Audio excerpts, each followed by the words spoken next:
આવો બેસો. શું તકલીફ છે? ઈ ખબર હોત તો અહીંયા હું લેવા આવે? અહીંયા હું કે તમારું મોઢું જોયા જેવું છે ત્યાં અહીંયા આવી?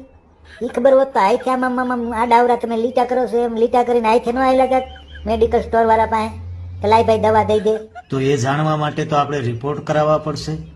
એક કામ કરો, આપણે પેલા લોહીનો રિપોર્ટ કરાવી લઈએ. ઈ તો તમારી પેલા ડોક્ટર પાસે ગયો હતો ને એને કરાવ્યો હતો, એમાં કાંઈ ન આવ્યું. પછી અમારી બાજુવાળા મંજીભાઈ છે એને તમારું સીધું કે તમારું કામ બહુ સારું છે એટલે પછી અહીંયા આવ્યું. તો પેશાબનો રિપોર્ટ કરાવી લઈએ. ઈ પણ ઓલા ડોક્ટરે કર્યો હતો, એમાંય કાંઈ નહોતું આવ્યું. તો પછી સોનોગ્રાફી કરાવી લઈએ. ઈ પણ કરાવ્યું હતું સાહેબ. મને એમ કે સોનોગ્રાફી બહુ મોંઘી થતી હોય છે. મેં ડોક્ટરને કીધું કે સાહેબ કંઈક ટીનગ્રાફી, સ્ટીલગ્રાફી, પિત્તળગ્રાફી, લોખંડગ્રાફીનું કંઈક કરો ને તો અમને સસ્તું પડે.